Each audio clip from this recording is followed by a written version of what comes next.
मित्रों नमस्कार। हर कोई चाहता है कि उसका सपना जल्दी से जल्दी पूरा हो, लेकिन कई लोग ऐसे होते हैं जो अपने परिश्रम से या आसानी से या कम परिश्रम से वो आगे बढ़ जाते हैं। लेकिन कुछ लोग ऐसे होते हैं जो परिश्रम तो बहुत करते हैं, लेकिन उनकी मेहनत उनका साथ नहीं देती, या ये कह सकते हैं किस्मत उनका साथ नहीं देती, या ये कह सकते हैं कि ग्रह साथ नहीं देते हैं, परिणाम उनके अनुकूल नहीं आते। मित्रों, मैंने कई बार पहले भी कहा है, ज्योतिष एक विज्ञान है।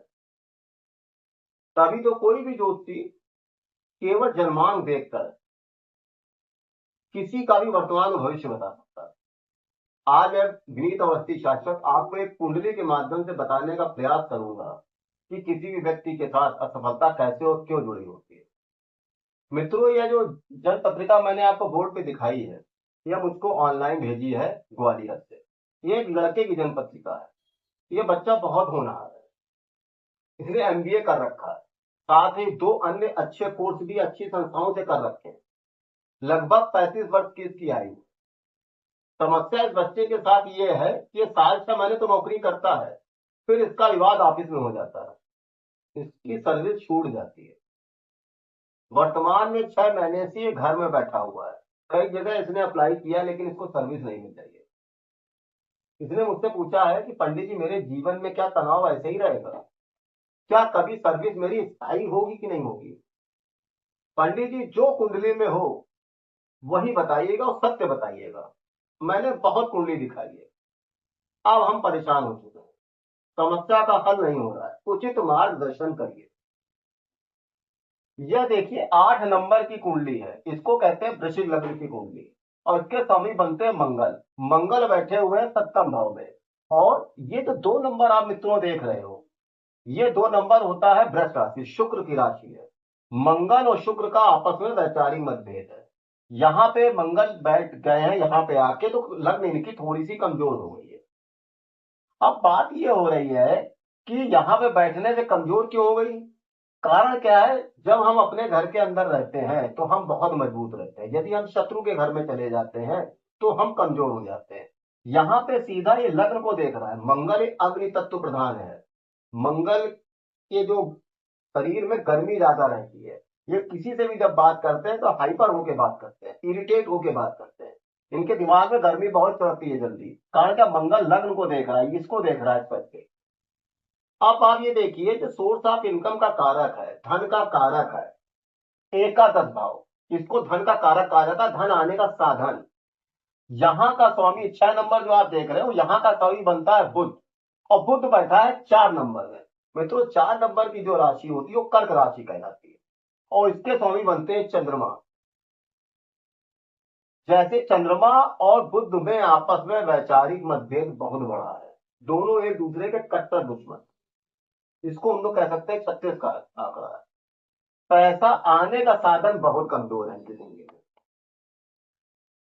अब ये बात ये कहते हैं कि पैसा तो हम कमाते हैं, लेकिन वो उलझन बहुत है, पैसा रुक नहीं रहा, ठीक ठाक नहीं आ रहा है। मित्रों, इधर ये साल भर से पैसे को लेके बहुत परेशान है। ये इनको समझ में नहीं आ रहा ऐसा क्यों हो रहा है। मित्रों, मैंने कई बार पहले भी कहा, मैं फिर भी कह रहा हूं, सारा खेल ग्रहों का है। कुंडली में सबसे बड़ी बात, एक बात आप ये समझ लीजिए, जिसकी महादशा होगी और जिसकी अंतरदशा होगी, रोल वही केवल अदा करेगा। इसके अलावा कुंडली में कोई रोल, आपकी कुंडली लाख अच्छी हो, यदि महादशा आपको खराब मिल गई है तो आप कार से घूम रहे हो तो आपको सड़क पे पैदल चलना ही पड़ेगा। यहाँ पे सबसे बड़ी बात क्या हो गई है, इनकी ऊपर फरवरी 2025 से शनि की महादशा लग गई है। और शनि इनका तीसरे घर का लॉर्ड है और चौथे घर का लॉर्ड है। तीसरा घर मित्रों जो होता है, ये मित्र वर्गों का होता है, रिश्तेदारों का होता है। और चौथा घर जो होता है, जीवन के समझ सुख का होता है। इसने अपनी पूरी पावर लगा दी है। शनि में शनि का अंतर चल रहा है 2028 तक। अभी तक जीवन इनका थोड़ा बहुत ठीक ठाक ऊपर नीचे चल रहा था, जब से ये आया है शनि, तब से इन्होंने, इस शनि ने इनको बिल्कुल बर्बाद कर दिया है। इनकी सर्विस की समस्याएं खड़ी कर दी है। इनको समझ में नहीं आ रहा है कि सर्विस हमें आगे मिलेगी कि नहीं मिलेगी। ये दिक्कतें 28 तक इनके साथ रहेगी। रीजन क्या है? कि शनि ने अपना रोल अदा किया। शनि मंगल का दुश्मन हो गया, चंद्रमा का दुश्मन हो गया, उसने पूरी कुंडली को ब्रेक कर दिया है। इसको मित्रों, हर मुस्कुराता हुआ व्यक्ति शुभ चिंतक नहीं होता है। मित्रों, ज्यादातर लोग हाल जानने के लिए नहीं, आपकी कमजोरी ढूंढने के लिए आते हैं। इसका बहुत ध्यान रखिएगा और थोड़ा सा विवेक का इस्तेमाल करिएगा। इन्होंने मुझसे पूछा है, क्या उपाय करने से समस्या सही हो सकती है? मित्रों, नदी कोई बह रही है, आप उसको पार करने का प्रयास करिए। यदि आप किनारे पे खड़े रहेंगे और ये सोचेंगे कि नदी का जल सूख जाए तब हम पार करेंगे, तो क्या नदी का जल कभी सूखेगा? ऐसे ही मनुष्य जब तक जीवन में है तब तक समस्याएं आएंगी आएंगी। आपको उन समस्याओं से लड़कर उनके उपाय कर कर आगे बढ़ जाना है। मैंने इनको बहुत छोटे छोटे दो उपाय बताए हैं। ईश्वर चाहेगा सर्विस भी जल्दी मिलेगी और सर्विस स्थायी होगी। सर्वप्रथम तो शनि की महादशा चल रही है। कुंडली में 90% रोल शनि देवता ही अदा करेंगे, ये आप ये समझ लीजिए। बाकी कुंडली में कोई ग्रह कमजोर है, कोई मजबूत है, इससे कोई लेना देना नहीं। बहुत आसान उपाय है। शनिवार के दिन से लगातार किसी भी पीपल के वृक्ष पे सूर्यास्त के पश्चात जल चला दीजिए, वहीं कड़वे तेल और तिल डाल के दीपक जला दीजिए। ये लगातार होगा। हाँ, रविवार को नहीं होगा, क्योंकि रविवार को पीपल का वृक्ष छुआ नहीं जाता है, निषेध माना जाता है। इसके पश्चात संकल्प लेके प्रातःकाल हनुमान चालीसा के 3 पाठ मध्यम स्वर में करिए। ये दोनों उपाय आप करिए। मैंने इनसे वादा किया है, आपको 7 दिन के अंदर अच्छी सर्विस मिल जाएगी। परेशान होने की कोई आवश्यकता नहीं है।